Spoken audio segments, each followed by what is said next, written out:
Cragmaw Castle is the lair of King Groll and his merry band of goblins. This is also where the players find Gundren Rockseeker. Do we need another goblin hideout already? Well, actually yes, we do. They're thematically correct for psionic goblins that come later on for a start. But that doesn't mean we can't do even better goblins just to change things up. Or invent something cooler. Whoa, wait, too soon. So you can see there's quite a lot of people in here.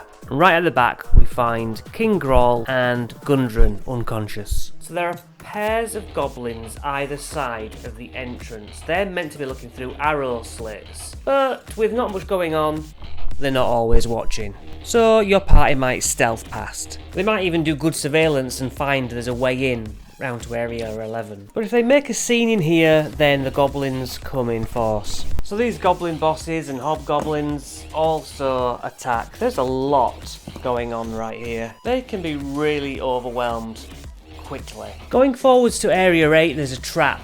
It's a tripwire and it'll make the ceiling drop down on them, and the noise will alert the entire place. Area 4 has 3 goblins bunking here. Area 5 is just a storeroom with casks of salted meat, brandy, but the brandy is poisonous. In here is Sildar's equipment, stolen from him in the ambush. C6, 4 hobgoblins who actually have a little bit of a desire to take over this castle. There's some weapons to be found in here. 7 is a banquet hall, 6 goblins, 1 goblin boss called Yeg. He is the cook. 8 is home to a Grick. He's a special pet. There is quite an expensive gold statuette wrapped in crimson cloth under a mound of coal, hidden by one of the goblins. Area 9 is a shrine where a goblin boss named Lupo lives with a pair of goblins. They all wear robes over their armour. They look fancy, but they're not supposed to be. There's some expensive objects here, but nothing much else. Area 10 outside is another way you can go in.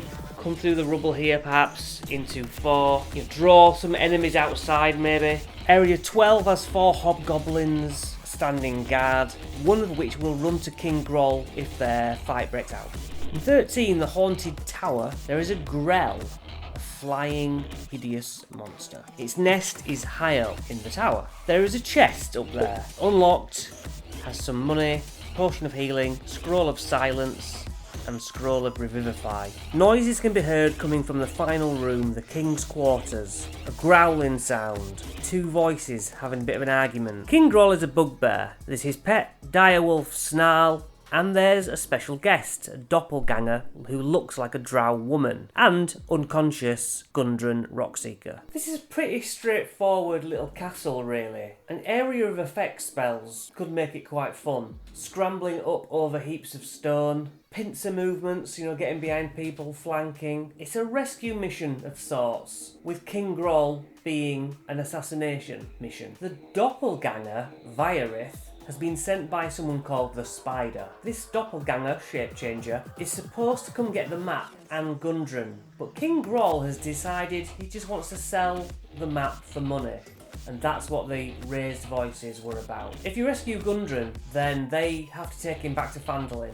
He knows himself that his brothers might be in danger, and the location of Wave Echo Cave now might be out, as that's what the Spider is after. Gundren knows that the Spider orchestrated this whole attack. Gundren will offer 25 gold each for their assistance, but that's not a lot, or it might not sound a lot to your players, just to fit. By now they definitely know the way to Wave Echo Cave, and hopefully they'll want to know who the Spider is. And this is where we bring in the Warhammer Death Dread. The way I see it, this place is all rubble because their huge goblin-looking mechanism has been built by gnomes, perhaps, for them, and it's just quite cool. So if we're going to change any of these monsters up for this chapter, stay with me and let's go look. Here is the Chaos Spawn Goblin. I've paused the stats for you. You can take what information or inspiration you require. Another one, which one's this? The Shadow Goblin. Yeah, pretty cool. Just use whatever you need. Change it. If you're always fighting goblins, it's nice to have new types. And yeah, hopefully you can take what you want out of these. Dust Goblin. It's just Kobold Press versions. Some interesting differences. I thought it'd be useful for you. Could use that big model to be a goblin siege engine. This particular one is challenge 11. Okay, that is a lot. But you can use the rules for it. AC 20, not that many hit points. These resistances. Moving through difficult terrain doesn't cost the siege engine extra movement. It can serve as a mount. That's cool, isn't it? Immune to any spells that would alter its form. Double damage to objects and structures, that makes sense. And then slam attacks and acid jets. Look, it's a cool idea.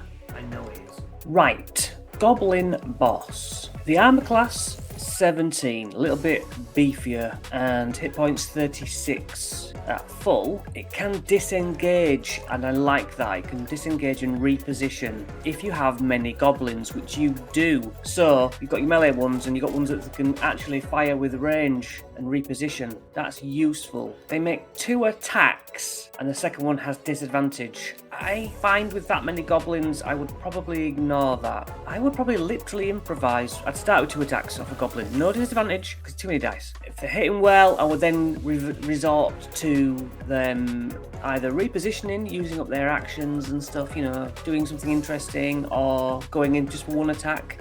Mixing it up, basically, is probably how I would do goblin bosses. And don't forget that these bosses can pull regular goblins. Doesn't necessarily state regular goblin, sort of anyone, but regular goblins can be like a meat shield, is how I like to think of it. And this is a lot to take on for some, which is why kind of making it up might be a good card to have up your sleeve. But onto hobgoblins. I believe we've done hobgoblin before, have we not?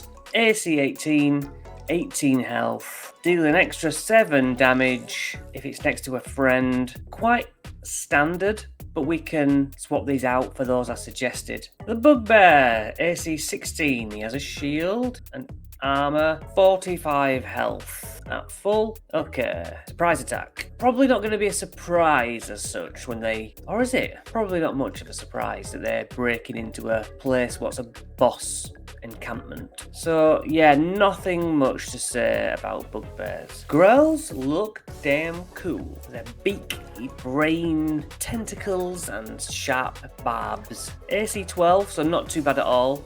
But 90 health. But if they pitter-patter across the floor, weirdly it's only 10 foot. They can fly for 30 feet. Okay. Lightning immunity.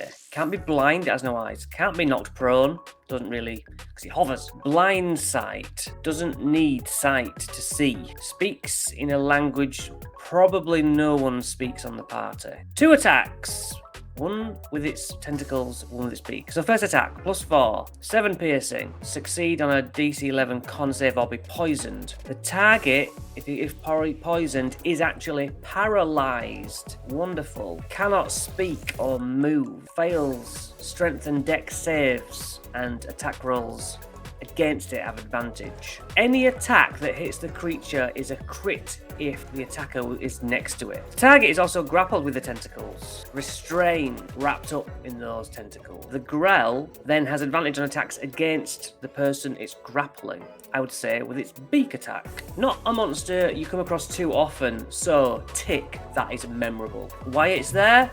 The Grick then. AC 14. I mean, look, it's a snake with predator-like face and beak. Like 48 health? Question mark. Resistant with your hammers and your swords. Attacks with its tentacle, then attacks with its beak. +4, not too bad.